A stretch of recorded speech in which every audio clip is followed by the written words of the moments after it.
What's up, guys? So today I'm going to talk about how I clearance the case when it comes to installing a aftermarket cam for a Harley Davidson Evo engine. So what I mean by that is the last lobe, the exhaust lobe on the cam. If you're installing a cam that's not a bolt-in cam, what that typically means is that you're going to have to do modifications to either the lifter blocks, the case itself, and then even install adjustable push rods. But what can happen is the back lobe on the case right here can rub. So what you have to do is clearance the case right here. Otherwise, when the crankshaft does a rotation, it's going to rub right here. Now, you may even notice that when you install the cam, there's clearance. But the thing is it needs the proper clearance due to when the engine is running and when thermal temperatures rise. So the cam that I went with on this build is the Redshift 559, and what they're calling for is a 30 thousandths clearance between the lobe and the case right here. Mine was about 15, so you have to either buy the specialty tool that, in my opinion, is not necessarily worth it when you're only removing about 15 thousandths of an inch. So this is how I remove it. So first things first, you're obviously going to want to remove your old cam, remove the cover, and get to this part of the situation. You're going to want to wrap everything in either rags or paper towels like kind of I got, because when you're grinding on here, you don't want the aluminum shavings to get everywhere. And what I really like to do, which I'm not going to show on video because I just didn't have everything set up to do that, is I actually have a little handheld shot vac here that I hook up to my compressor, that you can have somebody sit and hold it while you're doing the grinding. That's the method that I recommend. It's not 100% necessary, but if you just want to make sure that no shavings get in there, it's kind of the better option. So you're going to want to mask off everything. Blue tape works fine, and then a bunch of napkins, and then I even transfer out napkins as I'm going. So the tools that I use, it's a carbide ball end bit in a drill, and then obviously a fueler gauge, because you're going to have to measure in between the cam lobe and the case itself. So you're just going to want to take off minimal clearance on this, guys. It's not, take a bunch off. It's just take a little off, check it, take a little off, check it, and then get to your desired specification. Now, again, the Redshift cam calls for a 30 thousandths clearance. You're going to want to check with whatever cam manufacturer that you go with to see what their clearances are, but I've typically found that they're around 30 thousandths clearance. So I'm going to show you guys how I do it.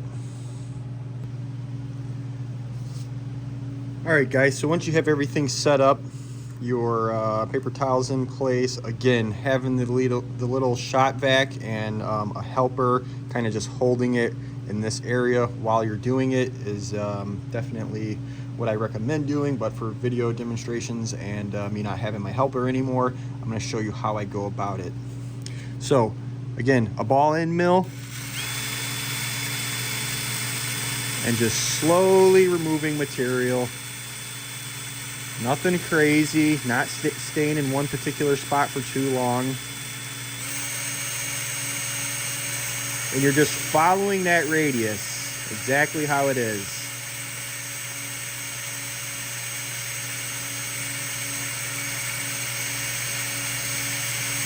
And just removing a little bit of material at a time, not much. So if you're doing it by yourself, obviously you can take your little shot vac and suck the little metal aluminum pieces out of there.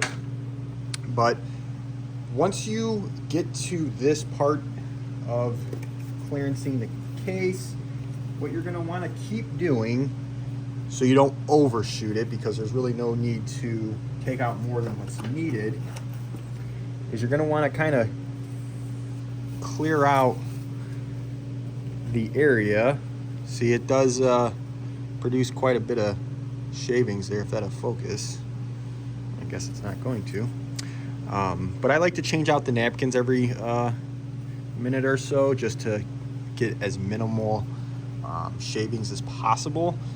But what you're going to want to do is get your napkins out of the way very gently. You don't want the shavings to fall down. You will see some on there. Again, you're going to want to remove those.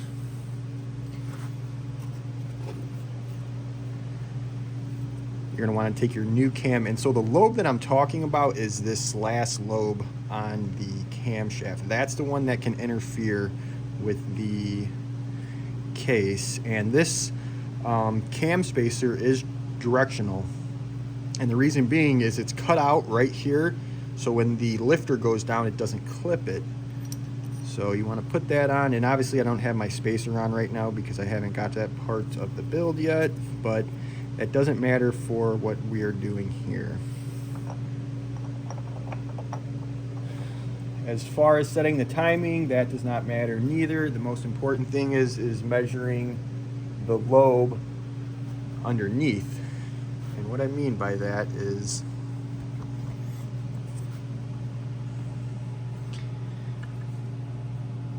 right here. Well, it's kind of hard to see it.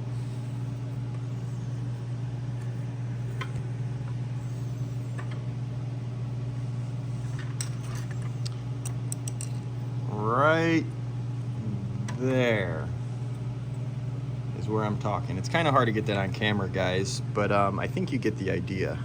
So you're gonna want to take your feeler gauge and then just stick it between the lobe and the case, and then once you get to your desired measurement, then you're good to go.